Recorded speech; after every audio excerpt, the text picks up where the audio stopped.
guys! Welcome sa aking channel. So ngayon guys, papakita ko sa inyo ang aking ng chapati, ng proseso ng chapati, ang pag-process ng paggawa ng chapati. Okay? So sa ganitong pagsimula natin guys, kailangan natin ng itong arroyo, chilyo, oil, at saka itong brush. At saka may naman ako, hindi ko pinakita kung paano ko pag-mix. So ngayon guys, so by the way guys, once a week po pala ay gumagawa ako ng chapati. So every like sometimes Wednesday, kaya Thursday, kaya Saturday. So ganun siya. Kapag busy ako sa Saturday, igagawin ko siya sa Wednesday. Kapag sa tingin ko ng Thursday ko ay magiging busy. So yan. So ito guys, siguro ang magawa ko nito is 4 or 5. Okay, tansya ko. So ganito po siya guys, buburburan ng flour. So dapat hindi mo siya i-push guys, sana yung ganun. Hindi. Dapat lang siya, malumanay. Kapag dandahan hanggang mag-flatten po siya. So ngayon, change. Baliktarin mo siya. Burburan ulit para magalaw-galaw. So yun guys. Dapat flat talaga siya guys ha. Flat. Ito yung guys, chapati na proseso. Kasi iba kasi din yung yung chapati sa machine. Kasi gawin mo lang siyang tapos ilagay mo na sa machine. So, lang yun. Kada ganyan mo, maghuhulma ka lang kung ilang tansya mo, tapos lagay mo sa machine. Gagawin niya ng machine, anong gawin niya doon sa chapati na yun, basta ganun siya. So, dito kasi sa proseso, sa gawang kamay, kailangan talaga may lakas ka. Kasi ganyan-ganyanin mo to, hanggang mag-flat siya, tansyain mo na flat siya. So, katulad ng magawa ka ng pizza. So, ganyan. Flat. Kailangan flat siya. Flat. Okay? So, yan. Pagka-flat na yan, tapos na yan guys, lagyan na natin siya ng oil. Yan. Oil. Yan. Brush mo yung oil. Kailangan yung oil is, siya. Madalian na itong oras natin guys ha, kasi siya eh. Ito dito.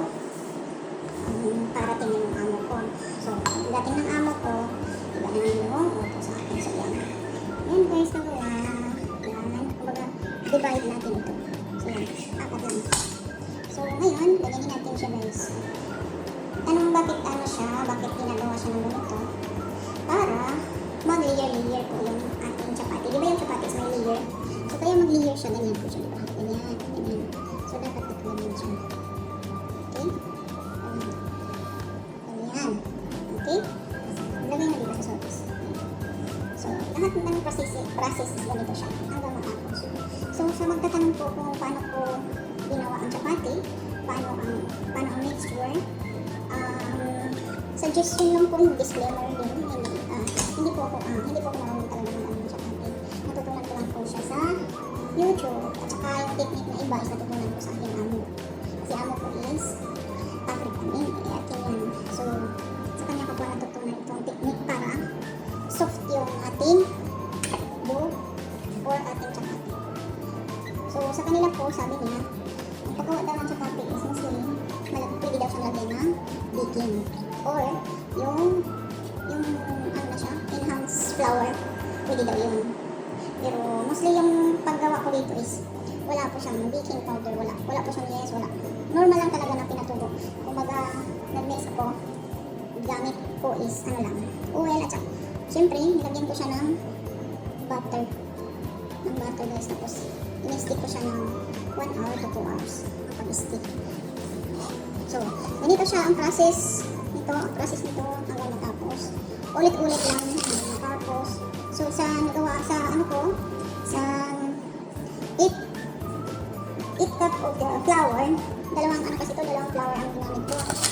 Brown flour at saka white flour, all-purpose flour. So, sa brown, 5, 3 sa puti. Okay? Tapos syempre asin. Ang iba sabi, nilagyan mo ba yan ng baking or sugar? Nasa sa'yo kung medyo matamis, kung gusto mo medyo matamis yung chapati mo. Nasa sa'yo. Kasi sa akin kahit na kunting asin, okay na para sa akin yung hindi ko na kailangan ng asin, sugar. Kasi manamnaman mo na siya kasi dahil doon sa butter. Yun ang observation ko. Hindi rin kasi ako naman Pilipino tayo, hindi natin alam ang chapati. Chapati nalaman ko lang dito sa bahay. Nalaman ko lang din ang paggawa ng chapati dito sa years na ako dito. 7? 7 years nila ako dito. 7 years ko na silang kilala. Itong ano. So, kaya yun yun. So, yun guys. Dapat ganyan. Kaya lang pag ano mo. See?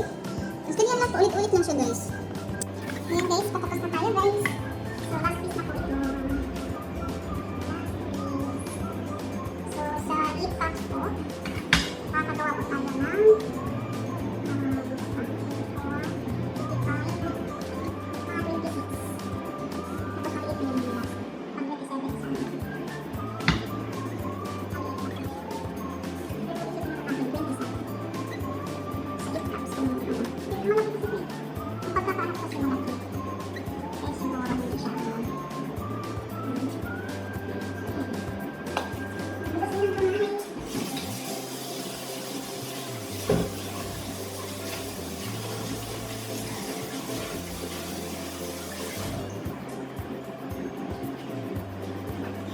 guys, next natin is, ano, tupo siya, yan, okay? So, sa oras pong ito is, ano po tayo, nagpapagigit na po tayo ng kalha. So, ngayon, tayo po ay mag-flatten na para gawin yung pati. Okay? So, ganyan po siya guys. Okay. Nagpapagigit siya. Mabilis ka rin talaga siya guys. Hindi talaga siya pwede na mag-flat lang siya ginaka. Ayan siya.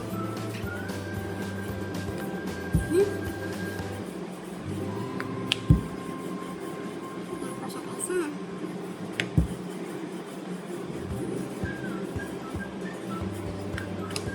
Ang ikot-ikot. Mikos-mikos. Mikos-mikos guys. Mikos-mikos mo na yan. Minsan. So yan.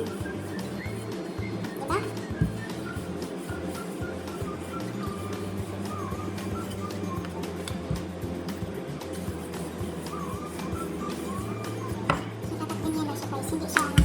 Hindi siya as in baga. Tamang-tama lang yung nipis niya. So ngayon guys, i-hit natin natin siya. I-hit ko yung ating pala. Tamang-tama lang. So naman tayo for the next round.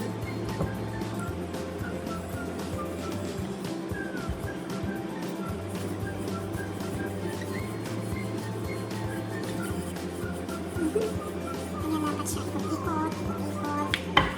Ganyan siya guys. Yan. Ikot-ikutin lang talaga yan guys. Ikot-ikot. Hindi ko tulad ng alangan. Ikutin lang. Charot. Ayan. So dapat tamang-tama lang siya ang flat. Tamang-tama lang din ang manipis. Hindi siya masyadong manipis. Hindi rin siya matambok. Katulad ko. Charot. Ayan. Ayan. Makikita ko sa inyo pag nakatapos ko. Nakalimutan ko palang sabihin guys. Kapag nagbubbles na po ito, ganyan na po siya. Ganyan siya guys ha. Parang ano siya, nagtubo ba. So kailangan mo na siyang mabaliktarin guys. Tapos kung magbaliktad mo na yan guys, lagyan mo siya ng oil para hindi siya dry. Yan. Ang hirap na wala tayong stand guys. Yan. Diba tumubo siya guys? Diba nitubo siya? Ganyan siya guys. Ayan. Okay? Ganyan na po siya. Paluto na po siya. So ang luto po niya, finished product po is ganyan. Okay guys? Like that po siya yan guys. Ang chapati. Thank you for watching. Thank you for watching po guys. Sa susunod po nating video.